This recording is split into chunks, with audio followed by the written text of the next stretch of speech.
जय श्री हरि। आज हम लेकर आए हैं श्री विष्णु पुराण के तृतीय अंश का 5वां और 6वां अध्याय।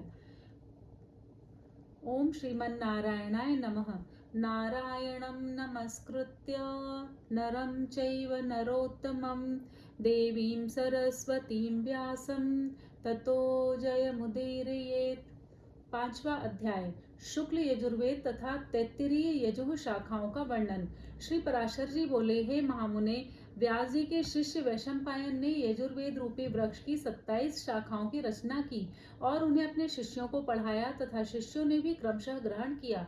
हे द्विज, उनका एक परम धार्मिक और सदैव गुरु सेवा में तत्पर रहने वाला शिष्य ब्रह्मरात का पुत्र याज्ञवल्क्य था।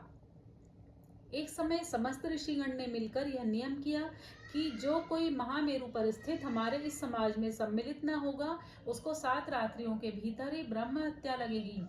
हे द्विज, इस प्रकार मुनियों ने पहले जिस समय को नियत किया था उसका केवल एक वैशंपायन ने ही अतिक्रमण कर दिया।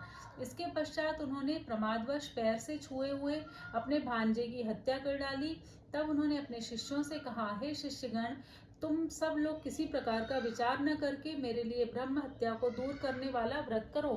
तब याज्ञवल्क्य बोले, भगवान, ये सब ब्राह्मण अत्यंत निस्तेज हैं, इन्हें कष्ट देने की क्या आवश्यकता है। मैं अकेला ही इस व्रत का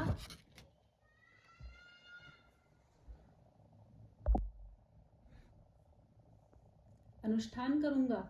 इससे गुरु वैशंपायन जी ने क्रोधित होकर महामुनि याज्ञवल्क्य से कहा, अरे ब्राह्मणों का अपमान करने वाले, तूने मुझसे जो कुछ पढ़ा है वह सब त्याग दे। तू इन समस्त द्विज श्रेष्ठों को निस्तेज बताता है। मुझे तुझ जैसे आज्ञा भंगकारी शिष्य से कोई प्रयोजन नहीं है। याज्ञवल्क्य ने कहा, हे द्विज, मैंने तो भक्तिवश आपसे ऐसा कहा था, मुझे भी आपसे कोई प्रयोजन नहीं है। लीजिए, मैंने आपसे जो कुछ पढ़ा है वह यह मौजूद है। श्री पराशर जी बोले, ऐसा कहा महामुनि याज्ञवल्क्य जी ने रुधिर से भरा हुआ मूर्तिमान यजुर्वेद वमन करके उन्हें दे दिया और स्वेच्छानुसार चले गए।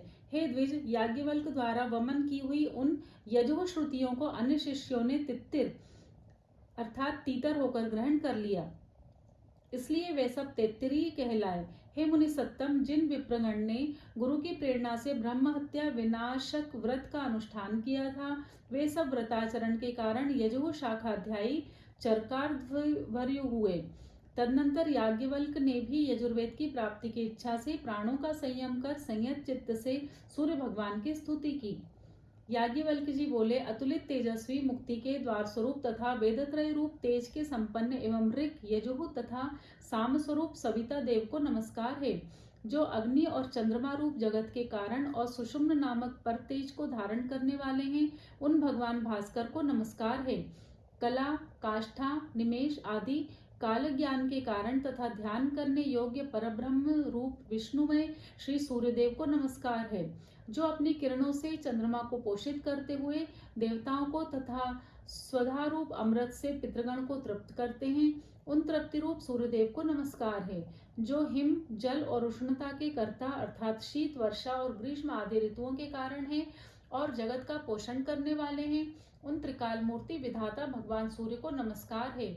जो जगतपति इस संपूर्ण जगत के अंधकार को दूर करते हैं, उन सत्व मूर्तिधारी विवस्वान को नमस्कार है। जिनके उदित हुए बिना मनुष्य सत्कर्म में प्रवृत्त नहीं हो सकते और जल शुद्धि का कारण नहीं हो सकता, उन भास्वान देव को नमस्कार है। जिनके किरण समूह का स्पर्श होने पर लोक कर्मानुष्ठान के योग्य होता है, उन पवित्रता के कारण शुद्ध स्वरूप सूर्यदेव को नमस्कार है। भगवान सविता, सूर्य, भास्कर और विवस्वान को नमस्कार है। देवता आदि समस्त भूतों के आदिभूत आदित्य देव को बारंबार नमस्कार है। जिनका तेजोमय रथ है, प्रज्ञा रूप ध्वजाएं हैं और जिन्हें छंदोमय अमर अश्वगण वहन करते हैं तथा जो त्रिभुवन को प्रकाशित करने वाले नेत्र रूप हैं, उन सूर्यदेव को मैं नमस्कार करता हूँ। श्री पराशर जी बोले, उनके इस प्रकार स्तुति करने पर भगवान सूर्य अश्वरूप से प्रकट होकर बोले, तुम अपना अभीष्ट वर मांगो। तब याज्ञवल्क्य जी ने उन्हें प्रणाम करके कहा, आप मुझे उन यजुः श्रुतियों का उपदेश कीजिए जिन्हें मेरे गुरुजी भी न जानते हों। उनके ऐसा कहने पर भगवान सूर्य ने उन्हें अयात याम नामक यजुः श्रुतियों का उपदेश दिया, जिन्हें उनके गुरु वैशंपायन जी भी नहीं जानते थे।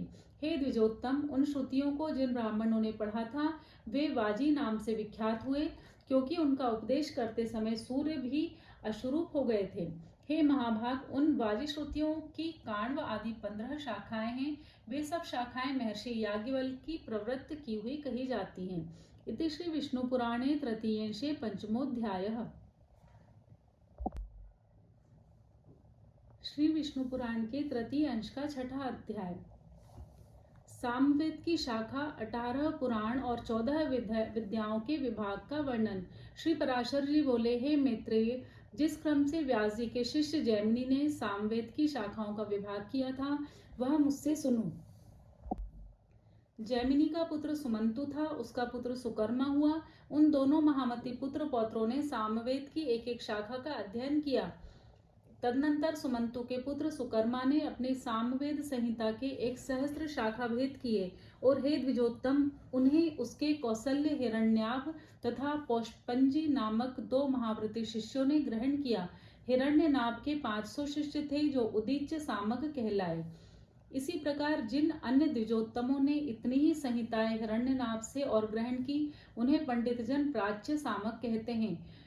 पौष्पिंजी के शिष्य लोकाक्षी, नौधमी, कक्षीमान और लांगली थे।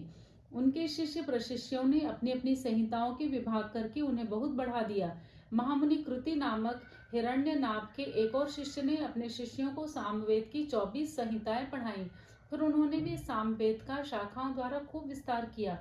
अब मैं अथर्ववेद की संहिताओं के समुच्चय का वर्णन करता हूँ। अथर्ववेद को सर्वप्रथम अमित तेजोमय सुमंतु मुनि ने अपने शिष्य कबंध को पढ़ाया था। फिर कबंध ने उसके 2 भाग कर उन्हें देवदर्श और पथ्य नामक अपने शिष्यों को दिया। हे द्विजसत्तम, देवदर्श के शिष्य मेध, ब्रह्मबली, शोलकायनी और पिप्पलाद थे। हे द्विज, पथ्य के भी जाबाली, कुमुदादि और शौनक नामक 3 शिष्य थे, जिन्होंने संहिताओं का विभाग किया। शौनक ने भी अपनी संहिता के 2 विभाग करके उनमें से एक बभ्रु को तथा दूसरी सैंधव नामक अपने शिष्य को दी। सैंधव से पढ़कर मुंजिकेश ने अपनी संहिता के पहले 2 और फिर 3 इस प्रकार 5 विभाग किए। नक्षत्र कल्प, वेद कल्प, संहिता कल्प, आंगिर सकल्प और शांति कल्प, उनके रचे हुए ये 5 विकल्प अथर्ववेद संहिताओं में सर्वश्रेष्ठ हैं। तदनंतर पुराणार्थ विशारद व्यास जी ने आख्यान, उपाख्यान, गाथा और कल्प शुद्धि के सहित पुराण संहिता की रचना की। रोमहर्षण सूत व्यास जी के प्रसिद्ध शिष्य थे। महामती व्यास जी ने उन्हें पुराण संहिता का अध्ययन कराया। उन सूत जी के सुमति, अग्निवर्चा, मित्रायु, शांसपायन, अकृतवर्ण और सावर्णी ये 6 शिष्य थे। काश्यप गोत्रीय अकृतवर्ण, सावर्णी और शांसपायन ये तीनों संहिता करता है। उन तीनों संहिताओं की आधार एक रोमहर्ष जी की संहिता है। हे मुने, इन चारों संहिताओं की सारभूत मैंने यह विष्णु पुराण संहिता बनाई है। पुराणज्ञ पुरुष कुल 18 पुराण बतलाते हैं। उन सब में प्राचीनतम ब्रह्म पुराण है। प्रथम पुराण ब्राह्य है, दूसरा पाद्म, तीसरा वैष्णव, चौथा शैव, 5वां भागवत, छठा नारदी और 7वां मार्कंडेय है। इसी प्रकार 8वां आग्नेय, 9वां भविष्यत, 10वां ब्रह्मवैवर्त और 11वां पुराण लैंग कहा जाता है तथा 12वां वाराह, 13वां स्कांद, 14वां वामन, 15वां कौर्म तथा इनके पश्चात मात्स्य, गरुड़ और ब्रह्मांड पुराण है। हे महामुने, यही 18 महापुराण हैं। इनके अतिरिक्त मुनिजनों ने और भी अनेक उपपुराण बतलाए हैं। इन सभी में सृष्टि, प्रलय, देवता आदि के वंश, मनवंतर और भिन्न भिन्न राजवंशों के चरित्रों का वर्णन किया गया है। हे मैत्रेय, जिस पुराण को मैं तुम्हें सुना रहा हूँ वह पाद्म पुराण के अनंतर कहा हुआ वैष्णव नामक महापुराण है। हे साधु श्रेष्ठ, इसमें सर्ग, प्रतिसर्ग, वंश और मनवंतर आदि का वर्णन करते हुए सर्वत्र केवल विष्णु भगवान का ही वर्णन किया गया है। 6 वेदांग, 4 वेद, मीमांसा, न्याय, पुराण और धर्मशास्त्र यही 14 विद्याएं हैं। इन्हीं में यजुर्वेद, धनुर्वेद और गांधर्व इन तीनों को तथा चौथे अर्थशास्त्र को मिला लेने से कुल 18 विद्याएं हो जाती हैं। ऋषियों के 3 भेद हैं, प्रथम ब्रह्मर्षि, द्वितीय देवर्षि और फिर राजर्षि। इस प्रकार मैंने तुमसे वेदों की शाखाओं के भेद, उनके रचयिता तथा शाखा भेद के कारणों का भी वर्णन कर दिया।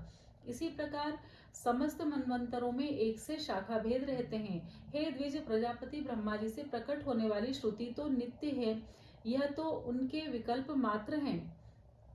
हे मैत्रेय, वेद के संबंध में तुमने मुझसे जो कुछ पूछा था वह मैंने सुना दिया। अब और क्या कहूँ।